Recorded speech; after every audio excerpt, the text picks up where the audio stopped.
Hey Zoo, how's it going? Happy Sunday. Hope you guys are doing well wherever you're watching this. If I saw you at the beach on Thursday, that was super awesome. Really enjoyed hanging out with you there. If I've seen you guys at small groups the past couple weeks, super fun seeing you there. And even if I haven't seen you in a while, I hope you're doing good. I miss you and I hope to see you soon. With that being said, we are in our final week of the Summer Hits series, going through the parables of Jesus. If you've been following along, great job, and you've heard them all. If not, they're all on our YouTube. You can go back and binge watch all of them. Okay, forget Netflix. Binge watch our Summer Hits series. But with that being said, we're going to open today with a question. I want you to think in your mind. Maybe you say it out loud to yourself or to whoever you're watching this with. But when you think of the word perfection, when you think of something that's perfect, what do you think of? What is your definition of perfection? It could be a phrase, it could be a definition, it could be a person, it could be a memory in your brain. But when you think of perfection, what comes to mind? What is that for you? For me, it's a few different things. For me, I think of perfection and I think of a test at school, a final maybe for the year or a big quiz coming up. And perfection in my brain is when you study hard for that, and maybe some of you are like, study? What study? I've never studied for anything in my life. Okay, I just go in there and see what happens, all right?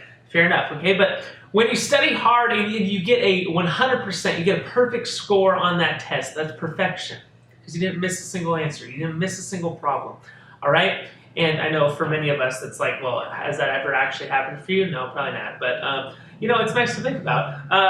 And also, I think of a brand new pair of white Vans, classics, just straight out of the box, haven't been worn yet. They're as white and new as could be. They haven't touched the ground yet. They haven't gotten a speck of dirt on them. They haven't gone to youth group with a bunch of junior hires and immediately learned that white Vans are the worst things in the world to wear to a junior high event, okay, because you immediately get Little Caesars pizza all over them and it's just a disaster. But the brand new white Vans, that's perfection. I also think of every year at the beginning of baseball season. I know this year was a little different because baseball season just started last week, but normal years of baseball season for me, like a memory of perfection in my brain is when I take my annual guys trip with my dad and my brother, and we go out to spring training in Arizona, which is preseason baseball, and we walk into the baseball field for the first time in like the Arizona heat, and you can smell the grass for the first time, and you can hear the crack of the bat for the first time, and you can hear the music playing and the vendors screaming, and all the noises of baseball is happening for the first time for that year and that season. And the Padres have yet to break my heart, and there's still a little bit of hope, and that is perfection in my brain. It doesn't get much better than that. That is perfection, that is happiness. And I don't know what those are for you. Right? Everybody probably has their own answer. Everybody probably has their own idea of what perfection looks like to you. What is perfect in your brain? And yet what I bet is when I said that, and I said, think of perfection. Think of something that immediately in your brain you have an image, you have a memory that you go, that's perfect. That's perfection for me. What I bet you didn't think of is as I bet that none of you, when I said think of perfection, I bet none of you thought of yourself. I bet none of you immediately in your brain said, oh, easy question, I'm perfect. It's me. When you look in a dictionary, you should see my face. I am perfect. I am the definition, I am the example of perfection. Because reality is, we might have someone in our brain, maybe a celebrity, maybe our favorite athlete, maybe somebody that we look up to, that we go, that person is perfect. But every single one of us knows ourselves well enough that when we think of perfection, we do not think of ourselves. Because we know what we've done, we know our flaws, we probably have things about ourselves that we would give anything to change. We have things that we don't like about ourselves. Maybe we just have a low opinion. We have low self-esteem, we have low confidence, and we just don't think we're all that special. I bet that nobody, when they heard that question, thought of themselves. And it's sad to think about, and it's sad to realize, but the fact of the matter is that's the truth. We live in a world where nobody's perfect. Where not a single person on this earth has never done anything wrong. Not a single person on this earth is perfect at everything they do. I don't know about you, but if you've ever tried to pick up a new hobby, a lot of times it's pretty difficult, right? It's pretty darn hard to immediately pick up a new sport, to pick up a new instrument, to pick up a new whatever it is, and try to be great at it, perfect at it from the start. It doesn't happen because you're not a perfect person. We don't have perfect abilities. We don't have a perfect version of ourselves. And the issue, though, is I think when it comes to Christianity, this reality, this thought on ourselves doesn't necessarily always translate. We oftentimes sit and we think that the church is filled with perfect people. We oftentimes sit and think that as Christians, that in order for somebody to come be a part of God's family, to be a part of the church, they have to have figured life out. They have to have their ducks in a row. They have to have checked off all these boxes. They have to have figured out life, and you can't do this, you can't do this, you can't do this. You have to do this at least this many times, and this and that, and you have to be a perfect person. And as Christians, sometimes we can be too harsh on others and ourselves when it comes to this idea. We can think that somebody has to be perfect. I've had junior hires come up to me before at youth group and say, "Gordy, I need to let you know about the new kid that showed up here tonight. I need to let you know what they've done, who they are at school, and I need you to know that they don't belong here." Because they think that you have to be a perfect person to walk through the doors of church. And in the same way, you might be sitting there thinking, well, I think I don't belong at church, or I can't have a conversation with a leader, or I can't pray to God because I haven't figured out my life fully yet. I haven't figured it out yet. I'm not a perfect person yet. And the cool thing about the parable that we're going to read this morning is it takes this idea of perfection and it flips it around. It flips the idea on its head and it goes, let me show you what the Bible actually says about perfection and where it comes from. And so with that being said, I want you to open your Bible to Luke chapter 15. Luke chapter 15, it's in your New Testament. We've been there a lot in this parable series. Luke chapter 15, and the actual parable we are going to read is in verse 11. But we are going to start with the first two verses of this chapter. Can I get some context on where this parable comes from? The question, because most of these parables are Jesus answering a question. Okay, and so this parable is once again Jesus hearing a question and answering and saying, this is what I think. Let me give you a parable to help you understand the meaning and the importance behind the question you asked. Okay, so with that being said, Luke chapter 15, verse 1 says, "Now the tax collectors and the sinners were all drawing near to Jesus."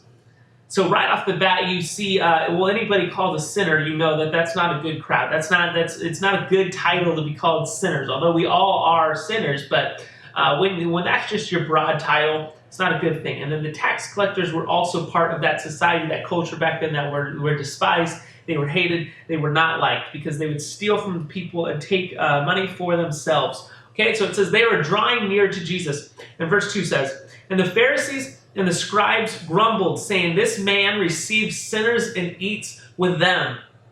And so you have two crowds going on here. You have the tax collectors and the sinners, people that are not looked and respected in society. And you have the Pharisees and the scribes. And the Pharisees were some of the religious leaders of the time. They were well respected. They followed all the rules. In fact, they made up more rules for themselves just to be extra careful. Okay, they knew the Bible backwards and forwards. They had it all figured out. And so when Jesus is eating with the tax collectors and the sinners, they do almost the typical Christian thing of looking at Jesus, who calls himself a teacher and a religious teacher and one who preaches the Bible and preaches God's word. And they look at him and they go, "What in the world are you doing?" In a way, it would be like if you walked up on me and you saw me, not that I'm comparing myself to Jesus, but I'm comparing myself to somebody who works in the church, who preaches the Bible. And if you walked up on me hanging out with drug dealers, hanging out with people who live their life completely opposite of the Bible, your reaction might be, Gordy, what in the world are you doing? What in the world is going on here? And the Pharisees, though, they kind of turn up their noses towards Jesus and they go, I don't get it. He's doing the wrong thing. Jesus, let me correct you. Let me make sure that you know what you're doing is wrong. Like, Jesus, maybe you're not aware of this, but we need to correct you and make sure. And they say, this man receives sinners and eats with them. And in response, Jesus tells 3 parables, actually. We're going to read one of them in depth. But he tells the parable of the lost sheep, which maybe you've heard. He tells the parable of the lost coin. And he tells the parable of the prodigal son. In verse 11, it says this. And he said, there was a man who had 2 sons. And the younger of them said to his father, Father, give me the share of property that is coming to me. And he divided his property between them. So pause right there. And oftentimes I think it's easy to miss why this is a big deal, why this is insulting, why this is something that the younger son should not have done. But basically what this younger son is saying is,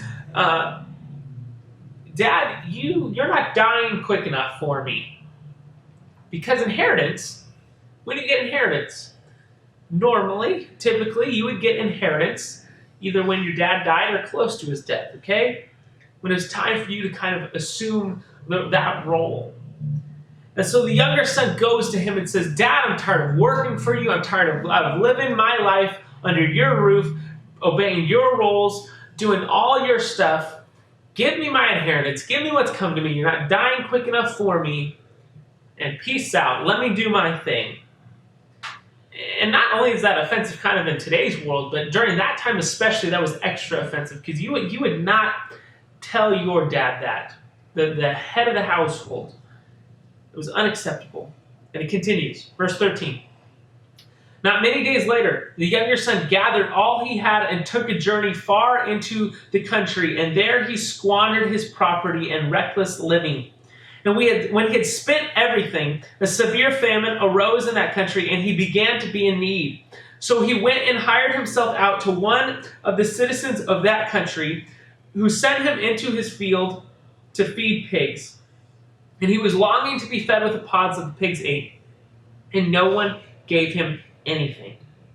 But when he came to himself, he said, How many of my father's hired servants have more than enough bread? But I perish here with hunger. I will arise and I will go to my father, and I will say to him, Father, I have sinned against heaven and before you. I am no longer worthy to be called your son. Treat me as one of your hired servants. So we pause there and we see that the son does what he wants. He takes what is his inheritance, and he goes and he leaves. And he lives for the world. He spends it. He has a great time. He does what the world says he should do. All right, he just lives it up. Unfortunately, he is unwise and he spends it all, and a famine hits and he is left with nothing. And he ends up in a situation where he's basically helpless. He's homeless. He has no food. He's longing to eat what the pigs eat. And something clicks in his brain and he goes, even my father's servants were taken better care of than I am in right now. I'm going to return. I'm going to ask if I can work for my dad as a hired servant. And so he turns around and he starts his journey back home, and this is what happens. Verse 20 says that he arose and came to his father. But while he was still a long way off, his father saw him and felt compassion and ran and embraced him and kissed him. And the son said to him, Father, I have sinned against heaven and before you. I am no longer worthy to be called your son. But the father said to his servants, Bring quickly the best robe and put it on him, and put a ring on his hand and shoes on his feet. And bring the fattened calf and kill it, and let us celebrate. For this my son was dead and is alive again. He was lost and is found. And they began to celebrate.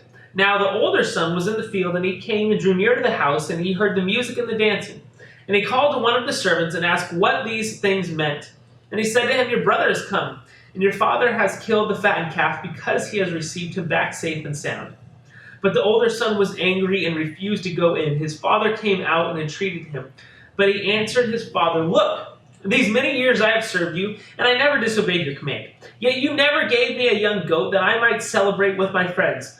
But when this son of yours came, Who has devoured your property with prostitutes? You killed the fattened calf for him. And he said to him, Son, you are always with me, and all that is mine is yours.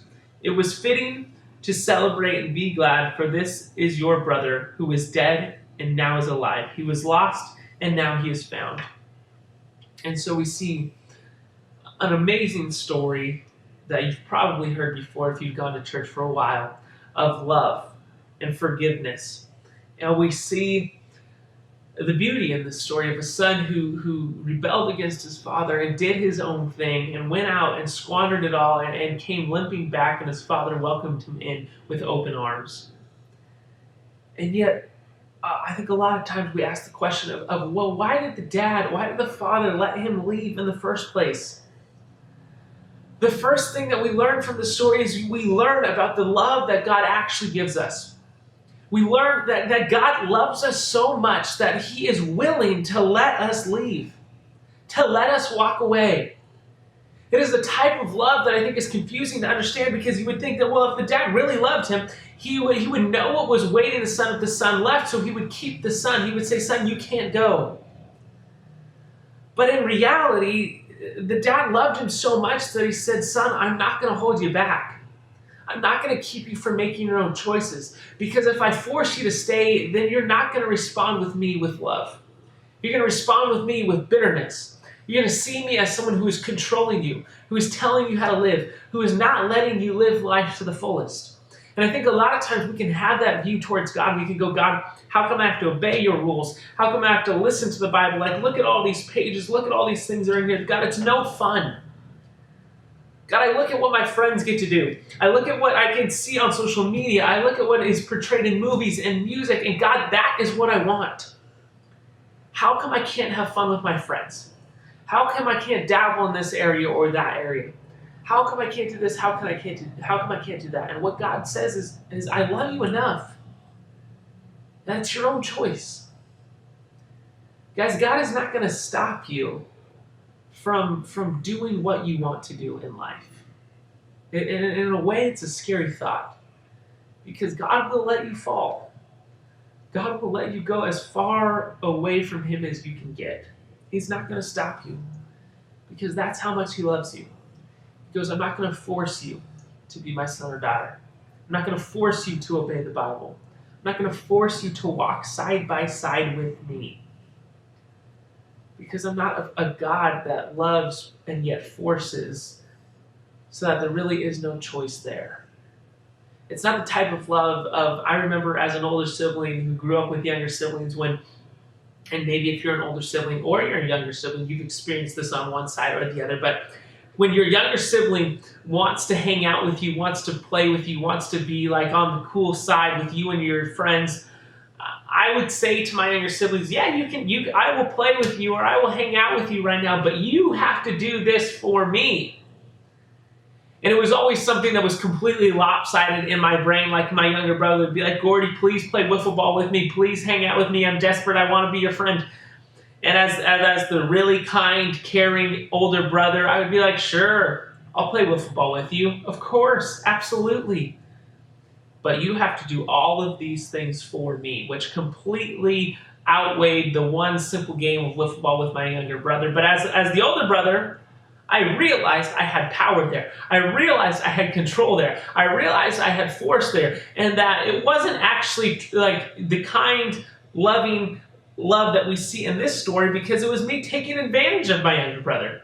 It was me realizing my younger brother was so desperate to hang out with me that I was going to force him to serve me. I was going to force him to do something for me. And that is not real, true love. It's love that's taking advantage. It's love that's going, what's in it for me? Which isn't love to begin with. God goes, I'm going to give you a Bible that instructs you how to live because it's the best for you and it's going to give you the best life, but I'm not going to force you to live that way. That choice is yours.